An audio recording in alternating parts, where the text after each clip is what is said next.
मैं करनाल के मॉडल संस्कृति स्कूल मॉडल टाउन में मौजूद हैं। सरकार की तरफ से इस स्कूल को संस्कृति मॉडल स्कूल बनाया गया है और दावा किया गया है कि बेहतर सुविधाएं यहाँ स्कूली छात्रों के लिए होंगी। हमारे साथ स्कूल के प्राचार्य सुनील कुमार जी हैं, उनसे जान लेते हैं क्या कुछ स्थिति स्कूल की इस समय। सर, पहले जानना चाहेंगे, मॉडल संस्कृति स्कूल बनाया गया है, सुविधाएं क्या क्या है यहाँ छात्रों के लिए? वैसे तो जब ये स्कूल बना था सर, उस समय बिल्डिंग थी, लेकिन पुरानी थी, तो इसलिए हमारे 15 रूम्स जो है वो डिमोलिश हो गए हैं अभी जून में। तो अब रूम्स की शॉर्टेज है आज की डेट में, और टॉयलेट्स वगैरह की भी थोड़ी कमी है। बाकी वैसे बिजली पानी वगैरह जो सुविधा है वो तो है ही, लेकिन मेन जो सुविधा है रूम्स की, लैब्स की, टॉयलेट्स वगैरह की, वो प्रिवेल करती है। तो छात्र संख्या कितनी है यहाँ पर? छात्र संख्या सर 1 से 12 में हमारा एफिलिएटेड है ये सीबीएसई से, तो इसमें लगभग 1300 हमारे बच्चे हैं, और 1300 बच्चों पर हमारे लगभग 15 क्लासरूम्स हैं। 15 क्लास? हाँ, 17 1300 संख्या है, 15 सिर्फ क्लासरूम है, मैनेज कैसे करते हैं? सर कुछ बरांडाज में लगाई हुई है, और आजकल सर्दियाँ हैं तो कुछ बाहर बिठा लेते हैं बच्चों को। और डबल शिफ्ट स्कूल है सर।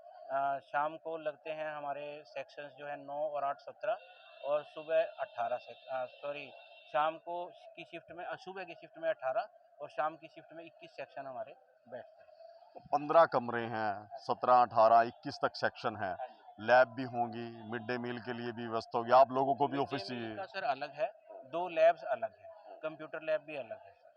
तो अभी हम स्थिति देख रहे हैं कि बच्चे जो हैं काफी संख्या में बाहर बिठाने पड़े हैं। सर हमारे टेस्ट वगैरह चल रहे हैं, कुछ उसके लिए बाहर बिठाने पड़े हैं, और कुछ रूम्स की कमी तो है ही सर। उस फिर मजबूरी में कुछ क्लासेस तो बिठानी पड़ी जाती हैं, 1-2 क्लासेस तो विभाग को लिखा गया है? तो। हाँ, विभाग को लिखा है सर, विभाग ने पॉजिटिव रिस्पॉन्स दिया है। और लेकिन ये है कि अब ये मैं नहीं समझ पा रहा हूँ कि डिले क्यों हो रहा है। बाकी विभाग ने हमारे 30 रूम्स विद लैब्स सैंक्शन किए हैं। अब फर्दर क्या प्रोग्रेस चल रही है फिलहाल कितना समय हुआ इसमें? जो हमने लिख के दिया था सर वो मार्च में लिख के दिया था। लगभग साल खत्म हो चुका है। हाँ हाँ जी, लगभग 7-8 महीने हो चुके हैं। जिस तरह से रूम की शॉर्टेज है और आप मान भी रहे हैं कि बच्चों को बाहर बिठाना पड़ता है, एक कमरे में कंजक्शन भी ज्यादा होती है, क्या उसका असर शिक्षा के स्तर पे नहीं पड़ेगा? एक कमरे में 100 बच्चे होंगे तो। सर अगर ज़्यादा बिठाएंगे तो नेचुरली पड़ेगा सर, पड़ेगा जी, शिक्षा के स्तर में तो असर पड़ेगा ही। और टीचर भी बच्चों के ऊपर उतना ध्यान नहीं दे पाएगा जितना कि देना चाहिए। फिर अब क्या अल्टरनेट क्या है इसका? अल्टरनेट तो सर यही है कि हमारी बिल्डिंग बन जाए सर, तभी इस चीज़ से हमारा कुछ बचाव हो सकता है कि हम शिक्षा के स्तर में सुधार और बेटर फैसिलिटीज़ को की तरफ चलेंगे। अदरवाइज़ तो फिर प्रॉब्लम सेम रहेगी। तो बिल्कुल देखिए, मॉडल संस्कृति स्कूल के हालात हैं कि 15 कमरे हैं और छात्र संख्या 13 हैं। 2 शिफ्टों में स्कूल चलाया जा रहा है, उसके बाद भी व्यवस्था नहीं बन पा रही क्योंकि छात्र संख्या ज़्यादा है, लेकिन कमरे जो डिमोलिश किए गए थे उनको अभी तक दोबारा बनाया नहीं गया, और यही वजह है कि क्लासेस जो हैं मजबूरन बाहर जो है खुले में लगानी पड़ती हैं। ऐसे में जिस तरह से छात्रों की संख्या ज़्यादा है और एक कमरे में यदि 100 से ज़्यादा छात्र बिठाए जाते हैं तो उसका असर स्कूलों की शिक्षा पर भी पड़ेगा। छात्र जो है कहीं न कहीं उसके शिक्षा स्तर पे इसका असर पड़ेगा, और आप देख सकते हैं तस्वीरों में कि किस तरह से जो छात्र-छात्राएँ हैं उनको मजबूरन खुले में बैठकर जो है पढ़ाई करनी पड़ती है क्योंकि कमरे नहीं हैं। डिमांड ज़रूर की गई थी स्कूल प्रबंधन की तरफ से, लेकिन अभी तक ये लंबित है, साल भर होने को आया है। मार्च में डिमांड भेजी गई थी, लेकिन अभी तक भी कोई इस पर जो है कार्रवाई नहीं की गई है, और ये हालात मॉडल संस्कृति स्कूल के हैं। जिस तरह से सीबीएसई से एफिलिएटेड स्कूल ज़रूर है, तमाम गाइडलाइन जो हैं सीबीएसई की तरफ से जो है लगाई जाती हैं, लेकिन सरकारी स्कूलों में किस तरह से इन गाइडलाइन का पालन किया जा रहा है आप ये भी देख सकते हैं।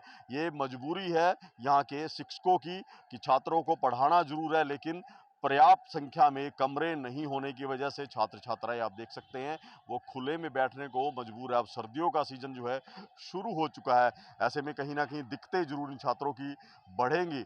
वहीं 2 शिफ्ट में स्कूल चल रहा, आप देख सकते हैं कि अभी दूसरी शिफ्ट के जो छात्र हैं वो भी यहाँ पर पहुंच चुके हैं, इंतजार कर रहे हैं कि जैसे ही ये शिफ्ट खत्म होगी वो इस स्कूल परिसर में दाखिल होंगे। तो कहीं ना कहीं छात्र संख्या काफी अच्छी है, 1300 से ज्यादा संख्या बताई जा रही है, लेकिन व्यवस्था उतनी पर्याप्त नहीं है क्योंकि कमरों की जो डिमांड भेजी गई थी वो लंबित अभी तक पड़ी है, उस पर कोई काम नहीं हो रहा। इसका सीधा असर छात्रों के साथ साथ यहाँ के अध्यापकों पर भी पड़ा है, क्योंकि शिक्षा का जो स्तर होना चाहिए वो कहीं ना कहीं प्रभावित होता है। एक कमरे में कितने छात्र बिठाएंगे, ये भी बड़ी बात है, क्योंकि 18 से 21 सेक्शन जो है बनाए गए हैं, उसके बावजूद भी व्यवस्था जो है पटरी पर नहीं है, क्योंकि सबसे बड़ी वजह यही है कि यहाँ जो कमरों का निर्माण होना था वो अभी तक पेंडिंग है। करनाल से महेंद्र सिंह, इंडिया न्यूज हरियाणा।